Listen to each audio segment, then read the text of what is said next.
उदय sir, आपकी एक कविता है जो भाषा पे है। एक भाषा हुआ करती थी, भाषा हुआ करती है। उसे सुनाइए प्लीज। अच्छा, एक भाषा हुआ करती है।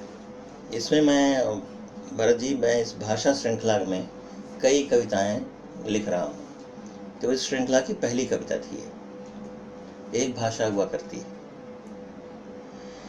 एक भाषा हुआ करती है जिसमें जितनी बार मैं लिखना चाहता हूँ, आंसू से मिलता जुलता कोई शब्द हर बार बहने लगती है रक्त की धार। एक भाषा हुआ करती है जिसमें जितनी बार मैं लिखना चाहता हूँ, आंसू से मिलता जुलता कोई शब्द हर बार बहने लगती है रक्त की धार। एक भाषा है जिसे बोलते वैज्ञानिक और समाजविद और तीसरे दर्जे के जोकर और हमारे समय की सम्मानित वेश्याएं और क्रांतिकारी सब शर्माते हैं, जिसके व्याकरण और हिज्जों की भयावह भूलें ही कुलशील, वर्ग और नस्ल की श्रेष्ठता प्रमाणित करती हैं। बहुत अधिक बोली लिखी सुनी पढ़ी जाती, गाती बजाती एक बहुत कमाऊ और बिकाऊ बड़ी भाषा। दुनिया के सबसे बदहाल और सबसे असाक्षर, सबसे गरीब और सबसे खूंखार, सबसे काहिल और सबसे थके लुटे लोगों की भाषा। 80 करोड़ या 90 करोड़ या 1 अरब भूखड़ों, नंगों और गरीब लफंगों की जनसंख्या की भाषा। वह भाषा जिसे वक्त ज़रूरत तस्कर, हत्यारे, नेता, दलाल, अफसर, भड़ुए और कुछ जुनूनी नौजवान भी बोला करते हैं। वह भाषा जिसमें लिखता हुआ हर ईमानदार कवि पागल हो जाता है, आत्मघात कर लेती हैं प्रतिभाएं, ईश्वर कहते ही आने लगती है अक्सर बारूद की गंध। भाषा जिसमें पान की पीक है, बीड़ी का धुआं, तंबाकू का झाग, जिसमें सबसे ज़्यादा छपते हैं 2 कौड़ी के महंगे लेकिन सबसे ज़्यादा लोकप्रिय अखबार। सिफत मगर यह कि इसी में चलता है कैडबरी, सांडे का तेल, सुजुकी, पिज्ज़ा, आटा दाल और स्वामी जी और हाई साहित्य और सिनेमा और राजनीति का सारा व्यापार।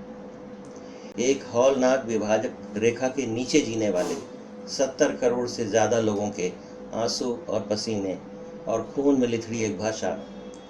पिछली सदी का चिथड़ा हो चुका डाकिया आज तक जिसमें बांटता है सभ्यता के इतिहास की सबसे असभ्य और सबसे दर्दनाक चिट्ठियाँ। बहुत सुंदर सर, एक बार वह भाषा, ये लाइन एक बार और सर। एक हौलनाक विभाजक रेखा के नीचे जीने वाले 70 करोड़ से ज़्यादा लोगों के आंसू और पसीने और खून में लिथड़ी एक भाषा। पिछली सदी का चिथड़ा हो चुका डाकिया आज तक जिसमें बांटता है सभ्यता के इतिहास की सबसे असभ्य और सबसे दर्दनाक चिट्ठियाँ। वह भाषा जिसमें नौकरी की तलाश में भटकते हैं भूखे दरवेश और एक दिन किसी चोरी या दंगे के जुर्म में गिरफ्तार कर लिए जाते हैं, जिसकी लिपियां स्वीकार करने से इनकार करता है इस दुनिया का समूचा सूचना संजाल।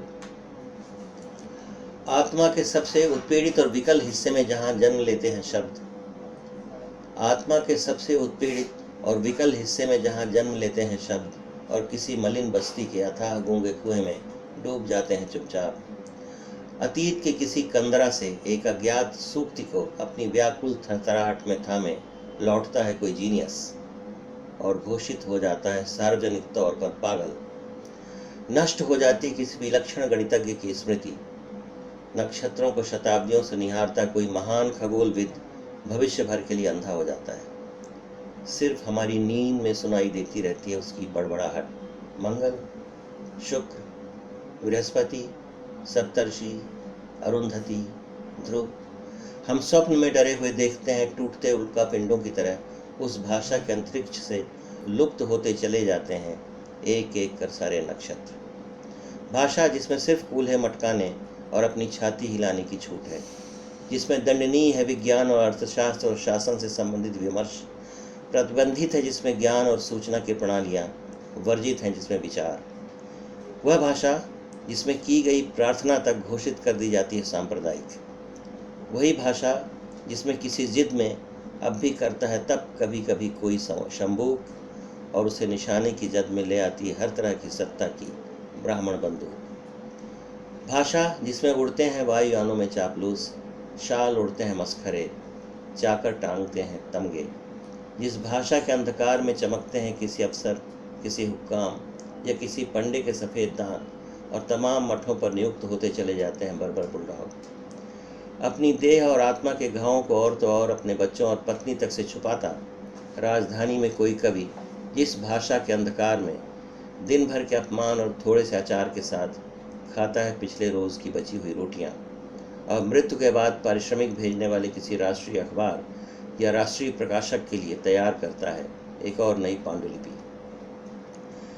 यह वही भाषा है जिसको इस मुल्क में हर बार कोई शरणार्थी, कोई तिजारती, कोई फिरंग अटपटे लहजे में बोलता, जिसके व्याकरण को रौंदता, तालियों के गड़गड़ाहट के साथ दाखिल होता है इतिहास में और बाहर सुनाई देता रहता है वर्षों तक आर्तनाद।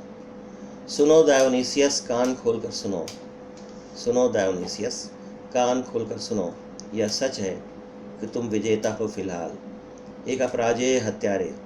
हर छठे मिनट पर तुम काट देते हो इस भाषा को बोलने वाली एक और जीभ।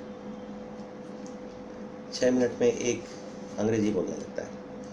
हर छठे मिनट पर तुम काट देते हो इस भाषा को बोलने वाली एक और जीभ। तुम फिलहाल मालिक हो कटी हुई जीभों, गूंगे गुलामों और दोगले एजेंटों के विराट संग्रहालय के। तुम स्वामी हो अंतरिक्ष में तैरते कृत्रिम उपग्रहों, ध्वनि तरंगों, संस्कृतियों और सूचनाओं, हथियारों और सरकारों के। यह सच है। लेकिन देखो, हर 5वें सेकंड पर इसी पृथ्वी पर जन्म लेता है एक और बच्चा। लेकिन देखो, हर 5वें सेकंड पर इसी पृथ्वी पर जन्म लेता है एक और बच्चा और इसी भाषा में भरता है किलकारी और कहता है माँ